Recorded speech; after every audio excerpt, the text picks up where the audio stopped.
order now. You get the camera, you get the printer, 4x optical zoom, Schneider lens, photo printer, SD card. Hi, I was just wondering if you wanted to hear about my adventure in Venezuela? No. No? But I heard that your movie was inspired by the mountain that I actually climbed. No. You sure? It's really interesting. No, I'm doing fine. Welcome back, people, to our second story time. Today, it is the second time in a week now that we have warnings because of high winds and storm outside. So it's a perfect opportunity to go back to a place that I absolutely loved. I'm so happy I went, but I was thinking, let's just go somewhere warm. Hello, Venezuela! We ended up in Venezuela because when I was about to turn 30, I of course had this whole age anxiety because 30, once you reach that age, you are pretty old. So that was a thing. Also, I didn't want to have a big party, so I decided to do something exciting and something fun for myself. And earlier that year, I realized that this animated Pixar movie, Up, was actually based on a real mountain. Like in the film, I don't know if you've seen the movie, but in the movie, there are these huge, beautiful mountains, and there's a place called Paradise Falls. And this was inspired by a mountain in Venezuela called Roraima. So, when I saw this picture, I just knew that I have to go there. Like, I have to. So I did. I looked up where it was, and it says it's in Venezuela. I was like, okay. I looked up Venezuela, and I read a lot about how it's not safe for tourists. I told my mom. She's like, are you sure? Yep. So I Googled a travel agency from Venezuela, and they hooked me up with this round trip around Venezuela. I would go up Roraima. I would go and see the Angel Falls, which is the highest fall in the world. And I would also go and stay in the Orinoco Delta. So it was all set. I was ready to go. But I had a phase before a couple years where my hair was all different colors. So it was kind of broken. And I figured if I'm gonna go to Venezuela blonde as a girl, I should just cut it off and hope they will see me as a boy. So I did that. It did not work. I still look like a girl, but hey, I tried. And after my trip to Antarctica, a whole new world opened up to me because I realized that I can travel by myself. I don't have to have someone with me. I can do whatever I want, because it can be pretty hard to find people that wants to join you on these trips. Like, it's not a regular go to the Canary Islands and relax by the pool for a week. No. So in October, I took the flight and I flew to Caracas, which is the capital of Venezuela. A guy came and picked me up and he drove me to the hotel. And it wasn't in Caracas, but it was like right on the other side of a big like hill mountain by the beach. It could be Macuto, I'm not sure, but it was really close. He took me to the hotel and he asked me, do you want to exchange some money? And I exchanged some of my money because I wasn't sure how much I would actually spend. So I think I exchanged maybe like $200, and he came back. I'm not kidding. He had like these thick, I don't know what you call it, but like this many bills in one go, and like 5 of them. I'm like, what am I supposed to do with all these money? And he also said, oh, you have to make sure you hide them so at different places in your luggage, because if people find all of them, you're gonna get rid of all of them, so try and spread them out. Like, sure, I'll just try and hide these $1 billion somewhere. And it turns out in the end, I barely used half of them. Then he offered to take me outside of the hotel down to the beach and have something to drink, and we were out for maybe like an hour, and he showed me around. There was a lot of people, and after that hour he said, okay, now I have to go back to work, so I'm gonna leave you. I'm gonna drop you off at the hotel. You can go to the next door restaurant because it's the same owners, or you can go up on the balcony, but you are not allowed to go outside the hotel by yourself. What? He's like, yeah, just look at you. You're blonde. You're blue-eyed. You're a girl. No. So next morning, he picked me up. He drove me to the airport, and I flew down to, and I'm sorry if I'm butchering all these names, but Ciudad Bolivar. From the airport, a guy picked me up, drove me to a bus station close by, and I was supposed to be there for 2 or 3 hours, I think, to wait for the bus that would take me to the next spot. And this, I'm usually not worried when I'm by myself, but this is one of those moments when I was pretty nervous. I wasn't scared for myself or my life. I was just really nervous that someone would rob me, because I was the only white person, and there was a lot of people. And you know, when you're by yourself and you're nervous, what do? Well, you pick up your phone and you scroll through whatever you have on your phone just to have something to do. And I had 3 people coming up to me saying, you need to put away your phone or someone will just take it from you. It's like, okay. And the driver who drove me there, he told me, like, do not talk to anyone. Do not, if someone offers to help you, do not accept any help. Your bus is leaving from this place at that time. That's your only option. Your only mission is to get on that bus. And everyone tried to help me. And I just felt really uncomfortable because I didn't know who to trust. But eventually the bus came. I was fine. I got on the bus. It was a night bus down to Santa Elena. So we arrived in the morning at Santa Elena. And I ended up sitting next to this guy. He was a young guy, a couple of years younger than me. And he knew really good English, and thank God. Because when we arrived at Santa Elena, you have to go through like a national park checkpoint or some kind of checkpoint. This is so odd. At that time, there was a restriction about bringing food into the country. And Santa Elena is really close to the border to Brazil. And I guess Brazil have more money or food or whatever. But they made everyone get off the bus. They searched the bus.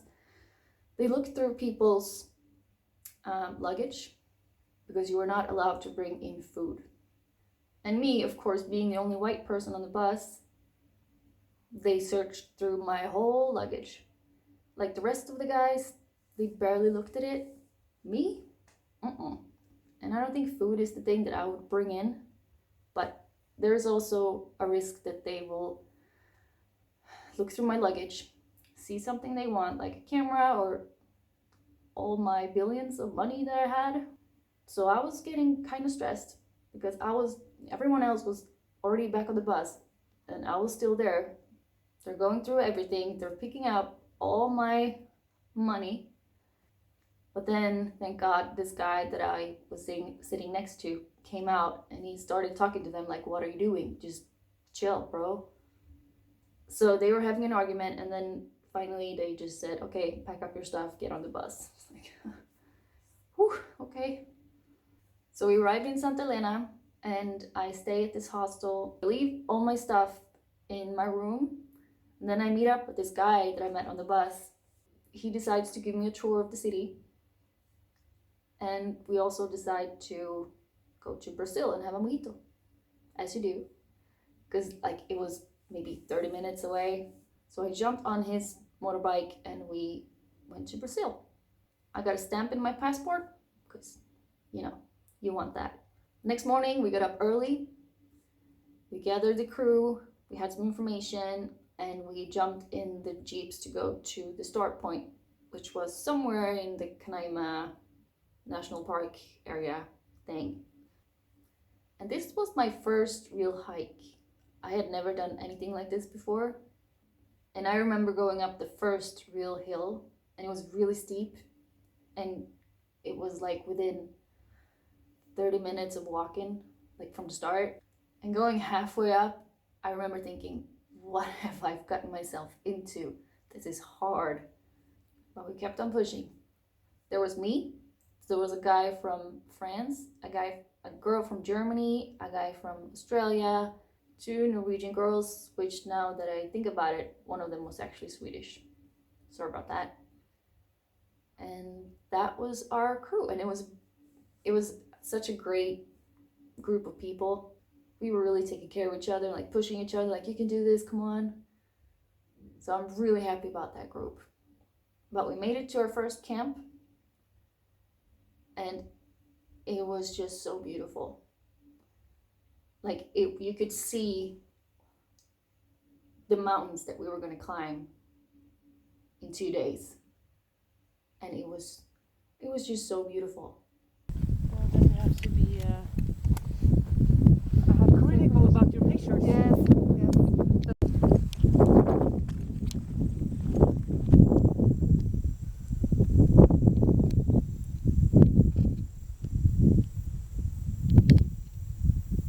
And thank God the view was so beautiful, because that is when I realized that they forgot about me being a vegetarian. And I reminded them a lot of times before I went, because I know this always happens, but no, they forgot about me. So they didn't have any special food for me. And we shared tents, so I shared my tent with the German girl. And for some reason, I always ended up having the bad side. Like, I was always sleeping on a rock, or the ground was leaning in some direction. So I had bruises on my hips from lying on stones and rocks. And it was, if you would only take what I ate and how I slept in consideration, this was the worst trip of my life. But when you look at the views and what I actually did and how I felt, amazing. And I woke up really early, right at the sunrise, and just to see the sun just make the whole place just bathe in light, it was probably one of the best mornings I've ever had. And to have that on my 30th birthday, which had been involved with a lot of anxiety, on point. I mean, I woke up to this. Look at this view. How can you not feel loved when you have this right outside your tent?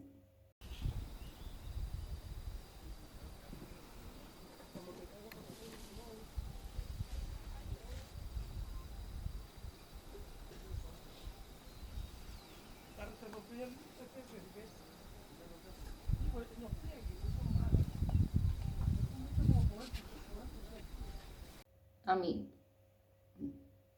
but then when we packed up all our stuff, I mentioned that it was my birthday, and they sang a little song for me. I got a little birthday gift. It was a cookie and like a little bag of dried fruit.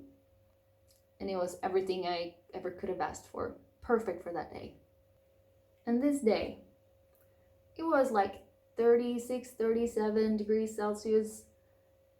It was so hot, and the whole day was just climbing uphill, and like really steep uphill, and there were no shade. And I know that I was dead. I was nauseous, and I had to take so many breaks, but I couldn't care less. Like, the sweat was just dripping all over, but I turned around, I sat down, and I just looked at what was like beneath me, and I just felt really powerful. So, like, no matter how hard it was and how miserable I was feeling from time to time, I loved it. I loved it. Ja, här sitter jag och fyller år. Grattis Malin! Helt okej.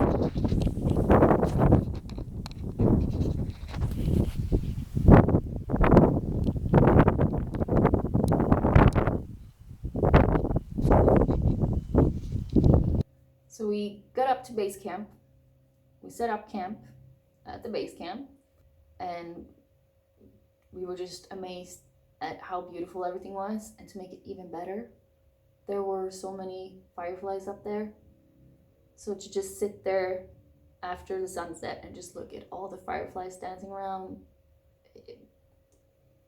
it was the extra topping of the cake. It was, again, on point. And to stand there and look up to that mountain and know, because you still have that image in your head that you saw when you booked the trip, and to then think that tomorrow I'm going to be up there. That feeling is unreal. It is the best feeling in the world. Maybe the best one is when you're actually up there, but it's a close second.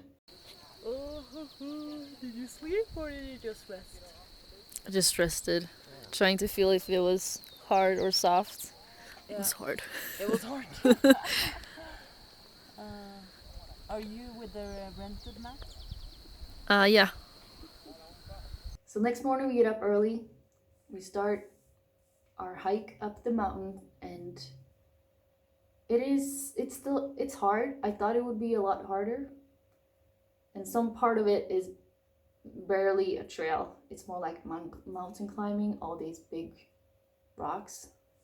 But as we approached the last passage, everyone was just so excited.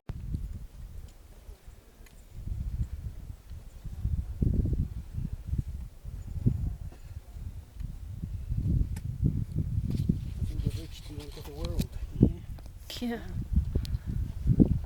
So everyone was just cheering everyone on and like, come on, we got this. We get to the top and we just lay down and just relax in the sun and just feel really proud of ourselves. So we took a little break to wait for everyone and wait for our guide, who was the last one. And then he took us to camp. And once you're up on the top, it is a very odd environment. And there are species of frogs and plants that you cannot find anywhere else. So it's a very isolated environment. And also you have a lot of insect eating plants. So it does feel like you went back a couple 100 million years to the dinosaurs. Also, you are in the clouds. You are above the clouds, but you're also in the clouds. So we were strictly instructed not to leave camp or the trail by ourselves or with anyone after sunset, because up there it's pitch black and there are pits everywhere, sharp rocks, there's an edge somewhere, and it can be really, really dangerous. Also, it's really cold at night. You have to be really careful. So the next morning we wake up and one of the groups were going on a hike on top of a mountain, and the rest of the group could do whatever they wanted. And I decided to be in the second group because the guide told us that it would probably be pretty cloudy. Chances are you're not going to see it a lot. So I decided to be in the second group. Me and the German girl went on our own little hike. We decided to hike up out to the ledge, and there wasn't really a trail where we went, so we had to find our own little trail. And it is not easy up there because you can never be sure where you're going to end up. You might go over some rocks just to find a big pit, so you have to go back. So it took us a while to actually get to the ledge, but when we got there, it was, I don't even have a word for it. There was a little cliff that you can walk out on and take some pictures.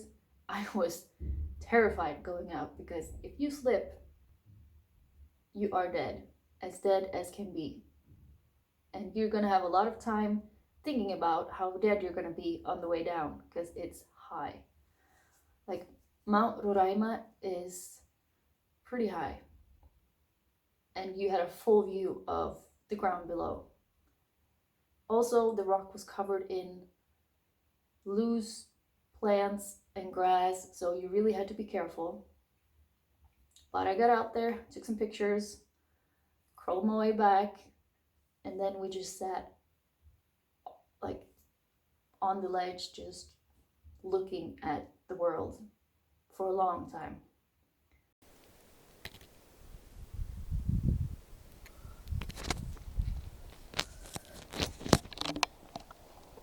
I haven't even looked back. Like the whole landscape over there.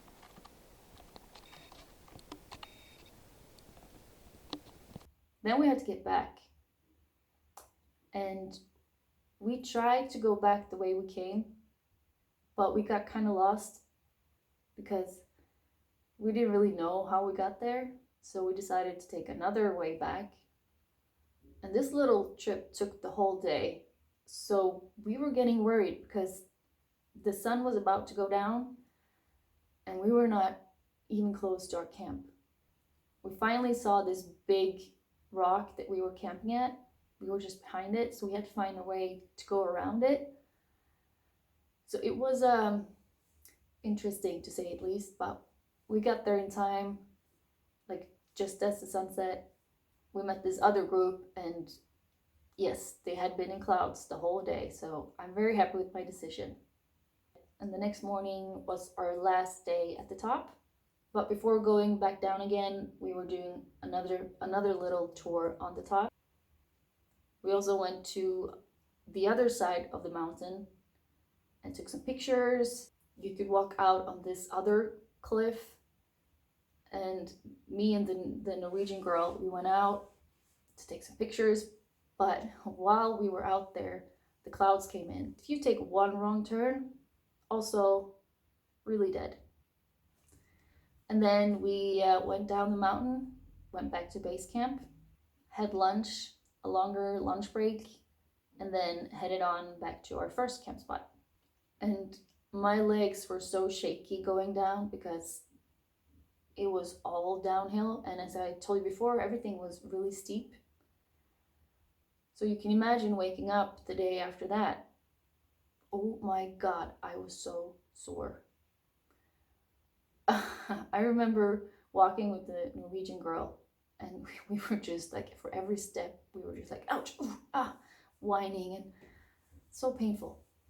And once I got back to the hostel, I went straight to bed, and I did not move for the rest of the day because I was so tired and achy, but so happy that I did it. And then I took the night bus back to Ciudad Bolivar. But this time when I got to the bus station, there was already someone waiting for me. And he drove me to this other place. And this place was called the Indigenous Pemon Village. Pemon, something like that.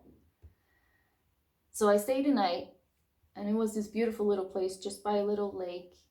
They took us on a little tour so we could go like behind a huge waterfall, and we went up on like where you have the river, and we could swim in the river, and it was really beautiful.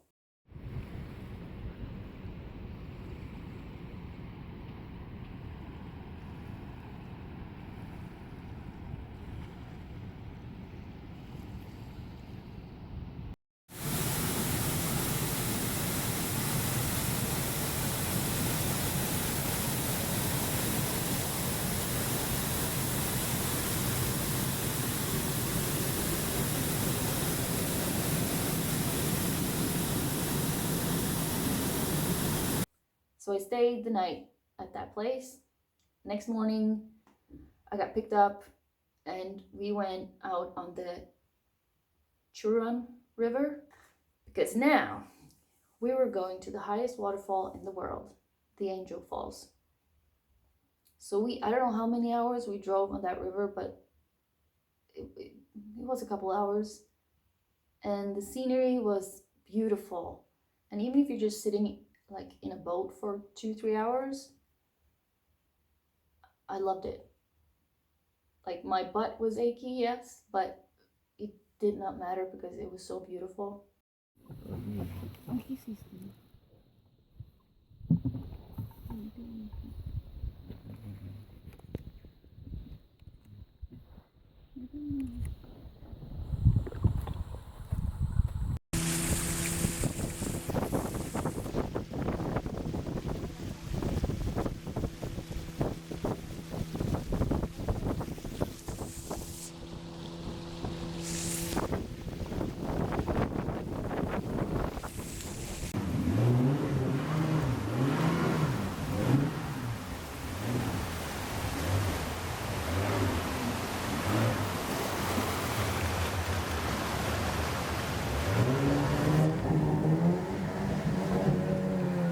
We got to our camp, we left our bags, and we went on the little hike up to the base of the waterfall. And it wasn't that much water. It was still really high, and we took a swim like at the pool at the base of the waterfall, and it was so cold. But if you are there, you should definitely take a swim, because who else has been swimming like right underneath the biggest waterfall in the world? Like, you have to do it.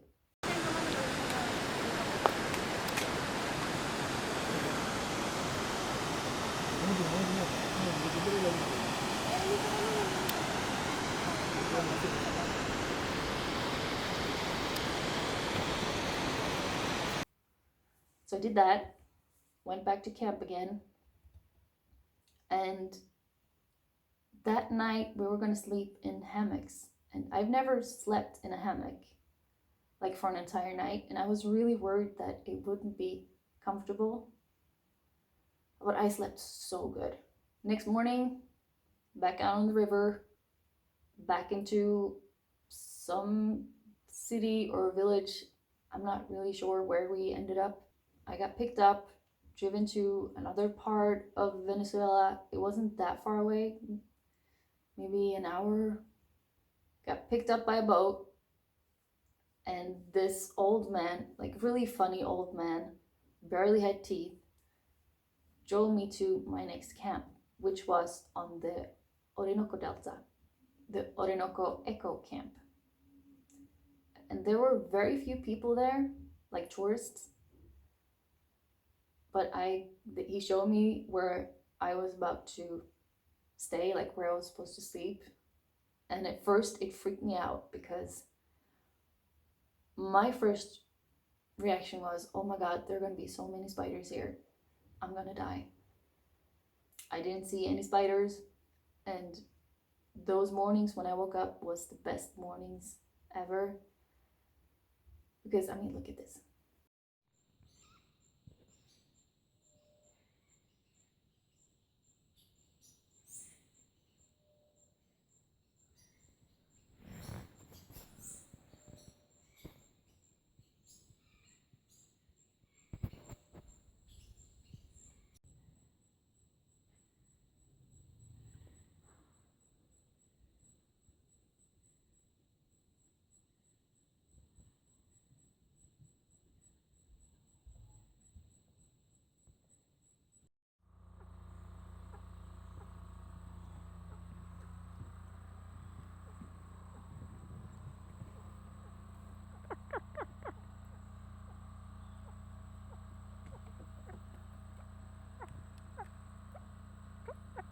Hey.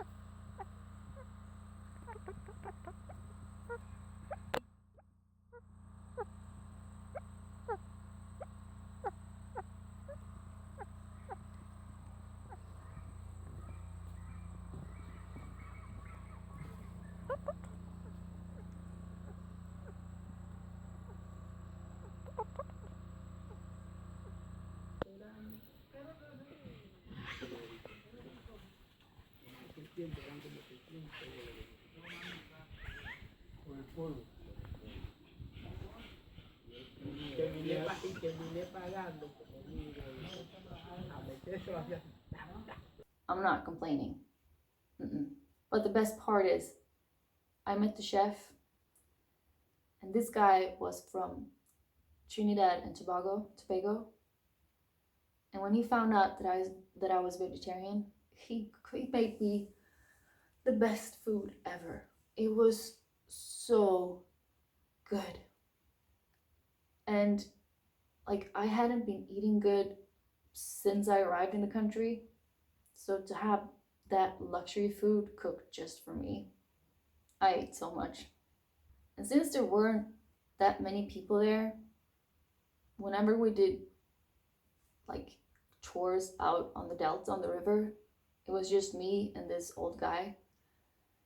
So he drove me around a lot in his boat, and he showed me like different villages where people lived out on the delta. At one point we got off the boat and we were going to try and walk through a little island, because you had a lot of islands on this delta, but there's not really any solid ground on them, it's just mud. So we did an attempt to go on a little hike, but it was mostly just trying not to lose our boots in the mud. But it was interesting.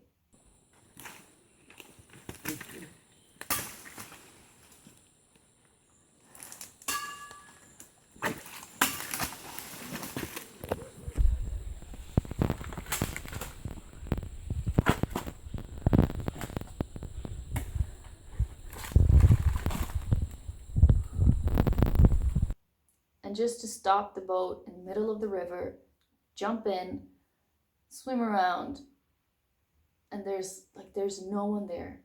The only thing you can hear is nature and birds, and best time.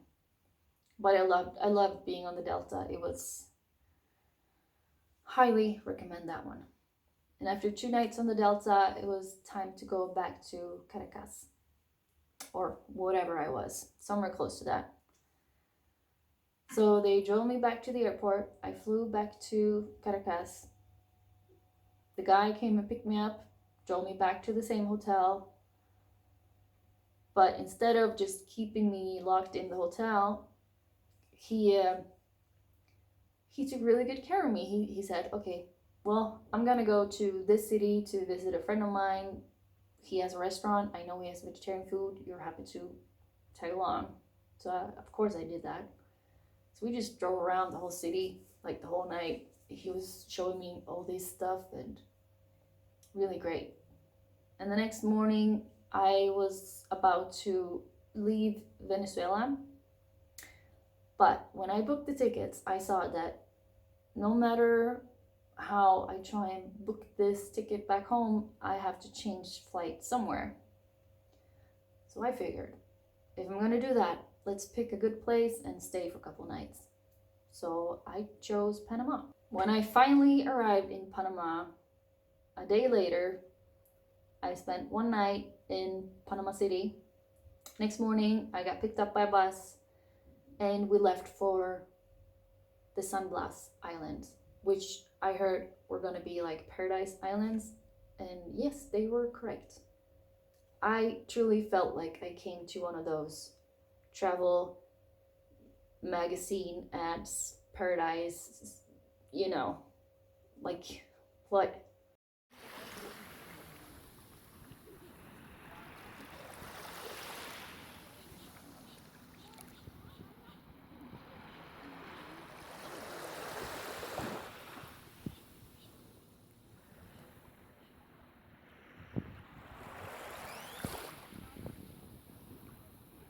So I would spend 2 nights on one of the islands, and we first went to this first little island where we hung out for a couple hours. Well, actually it was more like maybe 4 or 5 hours, and we could do whatever you wanted. If you wanted to do some snorkeling or some beach volley, or if you just wanted to drink rum and coke, which they were very generous with, very generous. So I did some snorkeling and I saw my first stingray. And a part of me was pretty terrified because we all heard what happened to Steve Irwin. And a part of me was just fascinated. My first stingray out in the wild on one of these paradise islands.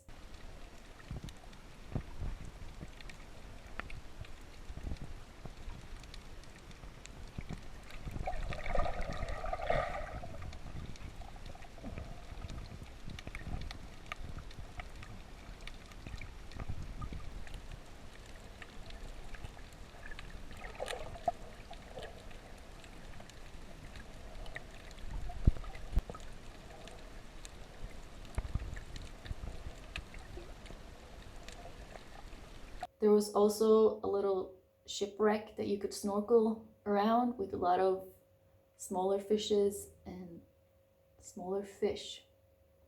That's a tricky one. Fish, smaller fish, or fishes. I think they both work.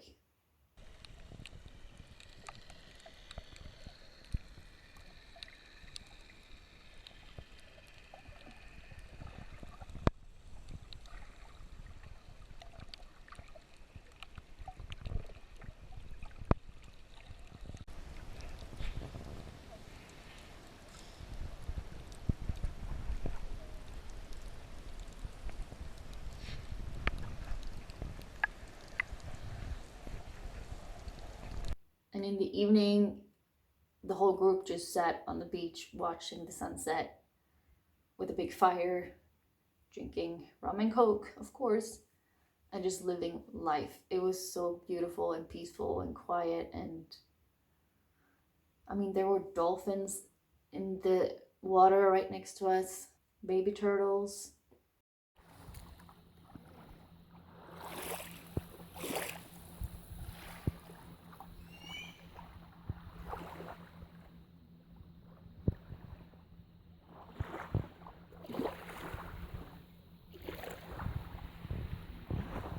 I went back to Panama City, spent one last night, and then I flew back home to Sweden. So that was my my own birthday gift to myself for turning 30, and I couldn't be happier about it.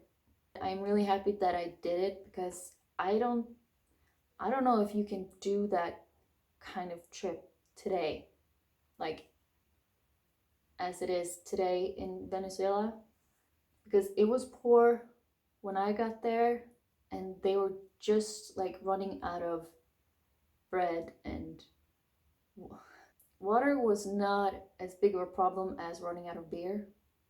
Everyone was really concerned about the beer. So I guess if you do find a country or a destination that you really want to go to, but when you read about it online, a lot of pages are saying that it is dangerous. I still don't think that that should stop you. I mean, of course, if it's really bad, you shouldn't go. Just don't let it scare you. Because I had the greatest time. I've never felt threatened, and they took really good care of me. Like, they never left me alone anywhere. Only time was at that bus station.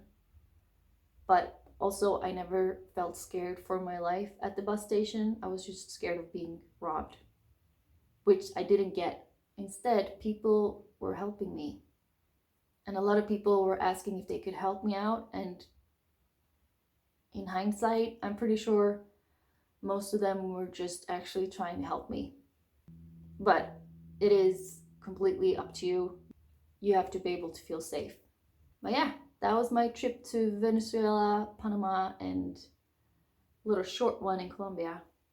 I hope you liked it, and the next one will be Greenland, I think. Yeah, Greenland. Thanks for watching. I hope you have a great weekend. So take care and see you later.